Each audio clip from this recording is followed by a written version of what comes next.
call me a god. You call me a god.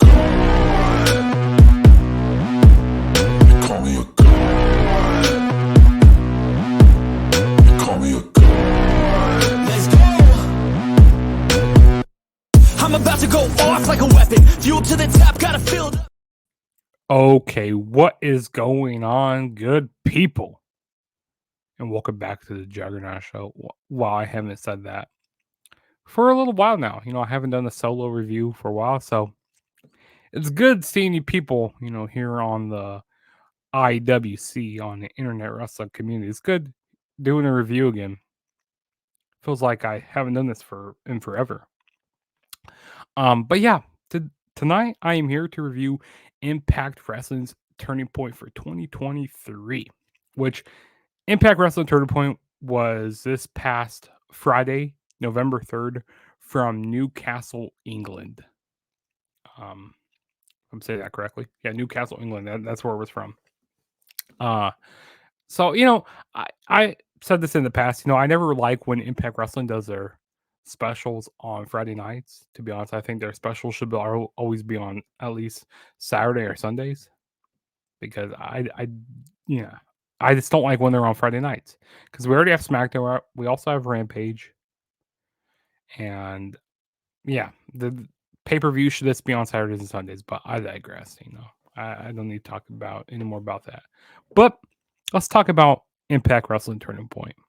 So, yeah, overall, I thought it was a very good show in ring wise. And the in ring quality was really good. But since they were overseas and stuff, Impact Wrestling, they don't have that big budget, to bring the whole set over. I mean, they don't have a big set, but they don't have the big budget to bring the whole set over, to bring all their lighting over, to bring everything over, because it's cost effective to do that. So they were using a lot of local talent over there. If I can talk right now, a lot of local talent over there, like um those cameras over there weren't the greatest. The camera work wasn't that good. The lighting wasn't all that great. I'm happy the camera wasn't like the hard cam wasn't pointing towards the stage, which that was a good thing. But yeah, I mean, it just wasn't the greatest production, and like the crowd, or like not the crowd, but the volume and stuff, or the noise wasn't that all that great. The audio, that's what I'm trying to say. The audio wasn't all that great, but the in-ring work was really good. That's always what you get with it. Impact special. I mean, and it was also cool that they were overseas as well for this special here. But yeah, overall, it was a very enjoyable show. There's one match that I really didn't really care about, which we'll talk about here in a little bit. But everything else on the show was pretty much good to great. So let's quit wasting time. Let's go ahead and get started with this review. So the first match that kicked off the show, which we're not going to talk about the kickoff or the pre-show, because the pre-show didn't really mean anything. I didn't watch it, so yeah. But the first match that kicked off the actual card was Josh Alexander and Eric Young, basically like a Team Canada, going up against Subculture. This was a pretty fun tag team match. Good way to kick off the show. Got the crowd into it. Subculture, this team is like heavily underused. Like, I want to see more of Subculture and stuff, because I love what Mark Andrews and Flash Morgan Webster do.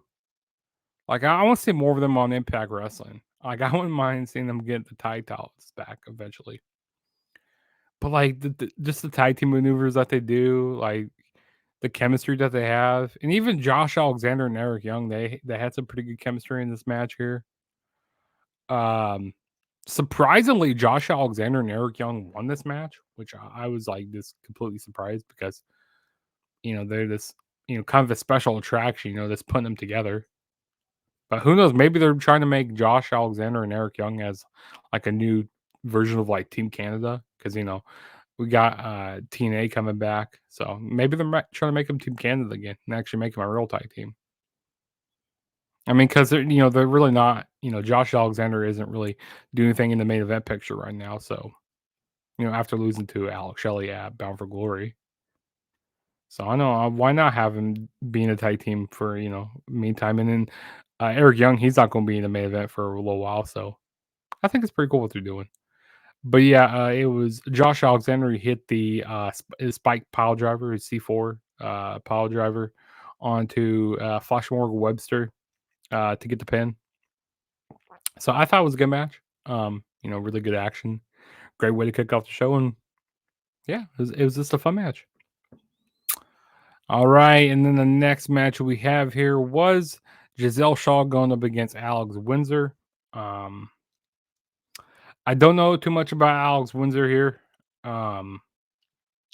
She seemed all right in the ring. I mean, these two girls seemed like they didn't really have that good of chemistry at the beginning of this match here. This kind of seemed off. Giselle Shaw ended up getting the win. Like she went for the denouement a few times, but Alex Windsor like kind of got out of the way, and then she finally went for it a third time, and then hit that running knee denouement onto Alex Windsor to pick up the victory. So I mean, it's cool that they're actually showcasing Giselle Shaw and having her get the win. Apparently, they faced each other before, like on the Indies and stuff. Uh, I mean, Alex Windsor, she's okay. I didn't really think much of this match. This is the match I was talking about that I didn't really care about. I just didn't really care about this match at all. It's not that these women are bad. It's just that I don't know. The chemistry really wasn't clicking here, and I didn't really. I just don't care about these women that much. But the other women's matches were really good. But we'll move on to the next match. All right, and then the next match we had was Rich Swann going up against Trey Miguel. Now, if you are a fan of high flying action, this is going to be a match for you because this was pure high flying. This was really good action here. Both guys are playing towards the crowd at the beginning of the match. Yeah, both guys were playing towards the crowd at the beginning of the match. They did a lot of flippity dippity in the ring. That's what I like to call it. They did some pretty nice chain wrestling at the beginning of the match. Really fast paced action. They went like move for move with each other. These guys have so much chemistry in the ring. It was really nice. There was a point where they, spilled out to the side of the ring and they went to the ramp, and I think it was pretty cool when Rich Swann did a dive off the stage onto Trey Miguel. I thought that was pretty cool in the match. But yeah, this was basically just a spot fest here. The ending was kind of a little weird. When Rich Swann he hit his 450 splash on the Trey Miguel, and then it looks like Trey Miguel kicked out, but they ended up still giving Rich Swann the win. So I don't know, maybe if there was a botch, maybe Trey Miguel was supposed to kick out, but he didn't on time. I don't know because commentary was like really confused, like, oh, he kicked out. And thank God they didn't go look at replay because maybe he did kick out on time, but I just didn't want them to keep showing on replay and go like, oh yeah, they really screwed up there. But yeah, the ending was just kind of weird. Like, oh wait, was he supposed to kick out of that there? But overall, it was a very enjoyable match, and the crowd really got into it. This is one of my favorite matches of the night. Like one of them, because I have multiple matches that I really enjoyed. But yeah, this was definitely a fun match, and I wish the camera quality would have been a lot better because this would have caught so much better. This would have got better action here. It would have caught more of the spots better. But yeah, either way, this was a fun match though.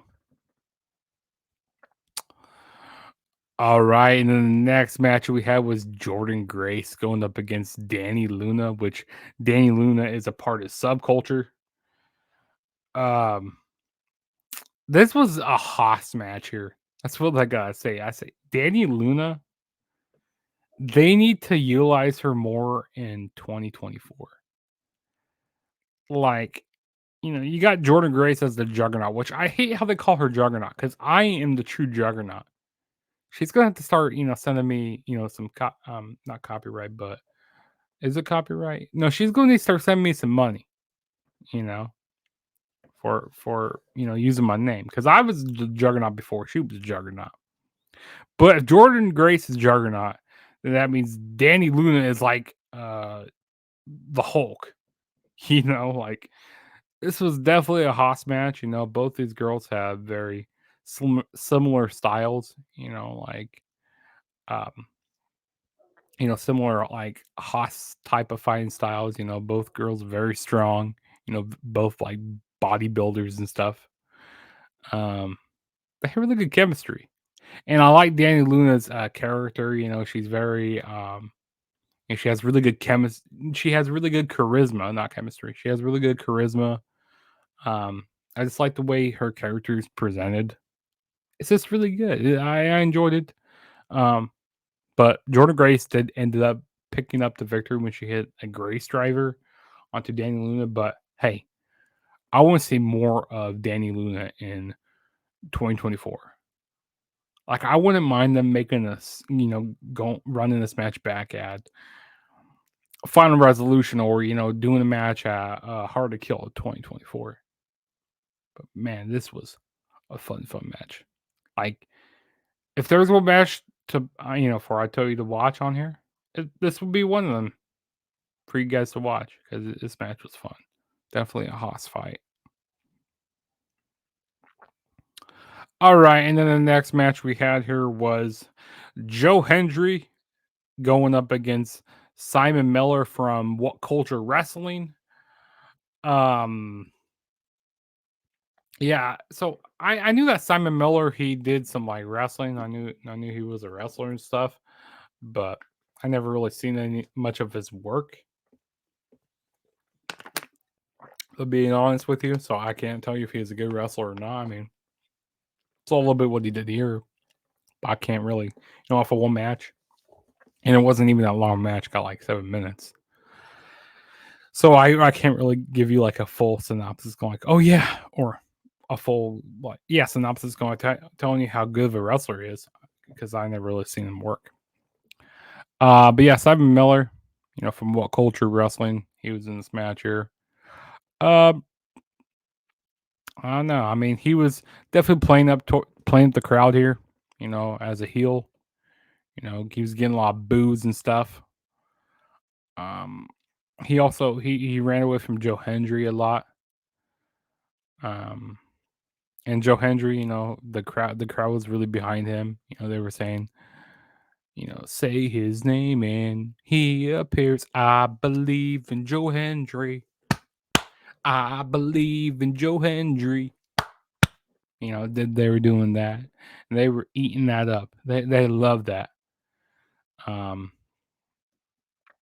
and there was a point where Joe Hendry, he was doing this like he kind of does this like stalling suplex, and then he goes into like some squats. It looks like Joe Hendry struggles with that sometimes. Like it kind of gives off vibes that he struggles with that. Um, because yeah, he just like kind of shakes a little bit. Maybe he's not, he's not a power lifter. He doesn't do anything like that like John Cena used to do. So he doesn't really have the legs for that. So I feel like someday he's gonna pick up somebody and he's gonna try to do those squats, and he's gonna blow a knee out or something. Which I don't see Joe Hendry do that, but yeah, Joe Hendry ended up picking the victory up by hitting the standing ovation. Well, hey, I mean, it was definitely it was an okay match, nothing crazy. Simon Miller got a lot of heat. Um, so yeah, it was okay for what it was. All right, and then the next match we had a tag team match here. We had Frankie Kazarian and Chris Sabin, which basically they were called the Future, which I didn't know that so back in the day, Chris Sabin and Frankie Kazarian, when it's called TNA and stuff, they were calling these guys the Future, saying these guys are going to be what lead TNA into like the future and all that. So they were calling it the Future. So we had them going up against Moose and Brian Myers, which is what were they calling the team? They were calling them um the rest. No, what were they calling this team? Hold on. They were calling them the. I'm trying to find it right here. Um, it was a good name. The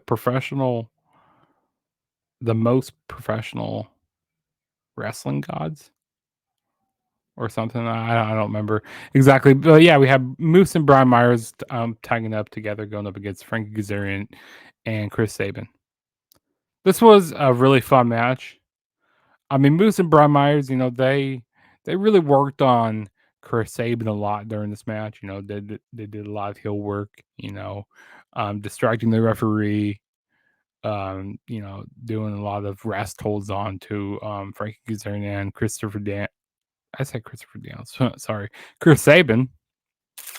Um, Even Frankie Kazarian and Chris Sabin, they had some really good chemistry, and this match got quite a bit of time. There was really one funny spot in the match where Brian Myers he was in a tree of woe, and then Moose he got tripped up, and Frankie Kazarian and Chris Sabin they grabbed Moose's legs, and they basically put um, basically Moose's grapefruits in the face of Brian Myers. So that kind of hurt Moose's grapefruits a little bit. His ding dong, as you like to say. And then Brian Myers ended up falling on top of Moose, and then they were kind of like 69 in each other basically. And it was kind of hilarious what was going on. Like I was dying laughing, and the crowd at the arena was dying laughing at it.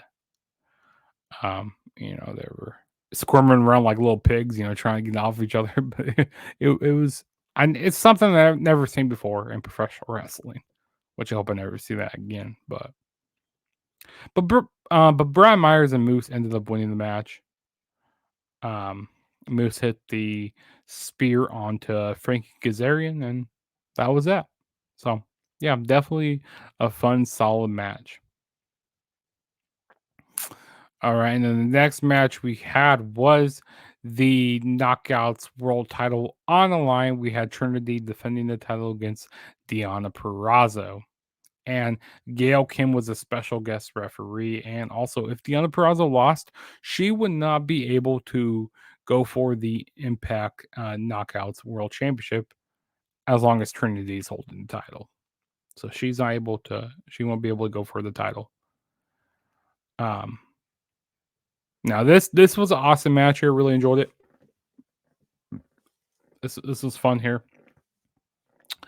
I really like Trinity. Her wrestling skills have like really improved since her coming into um Impact Wrestling. Because people used to say oh, Naomi, she's not that good of a wrestler, she's not that good in the ring, but no, her skills have definitely improved since coming into Impact Wrestling. Because she's gotten to Scott D'Amore's wrestling school. She's been honing in her craft. She's having fun doing this stuff. But yeah, Trinity and Deonna Purrazzo, at the beginning of the match, they were doing some really good chain wrestling. Some really good some really good wrestling at the beginning. It was really good. Some really good amateur type of wrestling stuff. Deonna Purrazzo, she was really working on Trinity's arm throughout the match, because she was trying to put in the Queen's Gambit or the Fujiwara armbar. But Trinity, she ended up retaining her title by hitting this, by locking in the Starstruck. And I like the different transitions they were doing, locking in their submissions towards the end of the match. It was really fun. I really enjoyed it. But yeah, Trinity ended up winning. So now Deonna Purrazzo, she's not able to go for a title for a little while now. And then Trinity, she was kind of celebrating, and then Deonna Purrazzo, she got mad. She took out Trinity. Um, and then Gail Kim, basically was trying to get Dion Prazo off, and Dion Prazo shoved Gail Kim, and got like, oh no, you don't shove Gail Kim, and Dion Prazo shoved her again.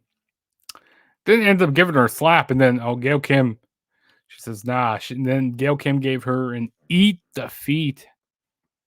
So maybe at the next special that they do, Final Resolution or Hard to Kill, maybe Gail Kim, comes out of retirement, has one more match, puts Deanna Purrazzo in her place. Basically, Deanna Purrazzo basically turned heel here because here for a while, Deanna Purrazzo was like doing a little like a tweener kind of run, but she basically is full fledged heel now.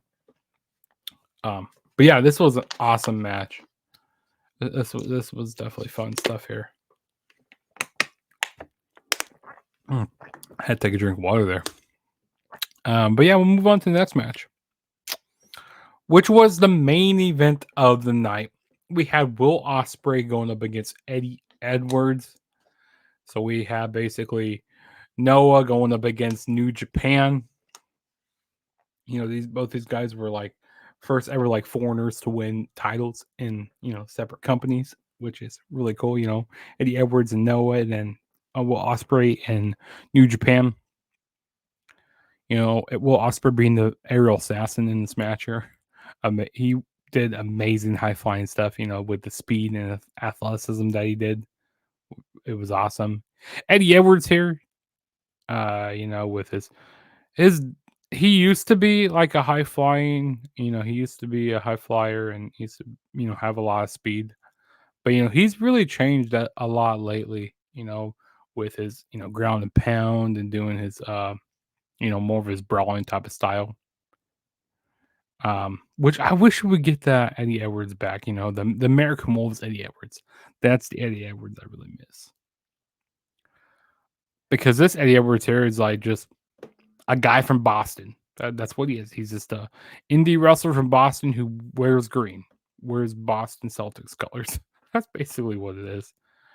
But yeah, Will Ospreay, he had a lot of the advantage throughout this match. Really with the fast paced style. But there were some points where Eddie Edwards, he kind of slowed him down. Did a lot of kind of strong style on Ospreay. Did some chops back and forth, throwing some elbow strikes, which is pretty cool. Yeah, I mean, this was definitely a fun match. Now, was it better than Mike Bailey and Will Ospreay? No, was it better than Will Ospreay and Mike Bailey? But definitely, this was a fun, enjoyable match, though. Will Ospreay ended up picking up the victory after he hit the Stormbreaker. Yeah, he hit the Stormbreaker onto Eddie Edwards. Well, first he hit the Hidden Blade, and then he picked him back up for a Stormbreaker. So, Will Ospreay won the match. Fine match, good way to end the show. And then after, Will Ospreay got on the mic. Basically, was kind of joking around with the fans and stuff. Saying how he's talking with the fans, saying he didn't say that he's coming to Impact to come into TNA, but he says he hears that the fans chant TNA, and he goes like TNA is the reason why he got into professional wrestling, because he goes back to what is it not Destination X, but was it Unbreakable or it's like with AJ Styles, that triple threat match, Samoa Joe and Christopher Daniels. I think that's the show he's talking about. But yeah, Will Ospreay said that TNA is like a reason why he got into wrestling, and he's saying the fans help keep this company alive and all of that, and he's thanking all the fans, which is really cool. And he kind of makes a hint because, like, 2024, in February, when his contract is up, he could be he's gonna be a free agent. He could come to TNA, Could go to AEW. Could go to WWE. You know, he has so many different options to go to. I doubt he'll go to WWE, but hey, maybe you want to go. Maybe he wants to go where the money is. Because I gotta say, if he ends up coming to TNA, I mean, he's not gonna get paid like he would get paid uh with New Japan or AEW or WWE. He's not gonna get paid like that. But if he comes to TNA, I think this would be a really big pickup if for him to come to TNA. For him to get signed like full time, have a long contract. That'd be really good. Um, but yeah, he basically thanked the fans, for them always, watching and TNA and stuff, Impact Wrestling. But yeah, it was a really good way to end the show. Will Ospreay winning here. Yeah, so definitely enjoyable show. I really enjoyed it. Like I said, the only things I didn't really like about the show was kind of the audio issues and like the lighting or like the kind of quality of the show. The camera work and all that wasn't the greatest. But that's Impact for you. They don't have the biggest budget to work off of. And see, that's what they need to do in 2024. They need to have wrestlers stick around there longer, stick around and Impact longer. Like rather than just having like on these short contracts. I have them be in storylines and then bam, they're gone. I just don't. I'm not a fan of that. But I'm kind of rambling on right now. Overall, Impact Wrestling Turning Point was a very enjoyable show. I definitely recommend checking out Turning Point. Fun show. Also, go follow me on all my social media platforms. Go follow me on Instagram and X at the True JSB, which you guys can see right down there. And then also hit that subscribe button. If this is your first time ever checking out my YouTube channel. I'm on the road to 700 subscribers. I think I'm like at 677 right now. So definitely go subscribe. That really helped me out quite a bit. And this is your boy Juggernaut saying peace out, and I will catch you guys in my next video whenever that may be. So peace out.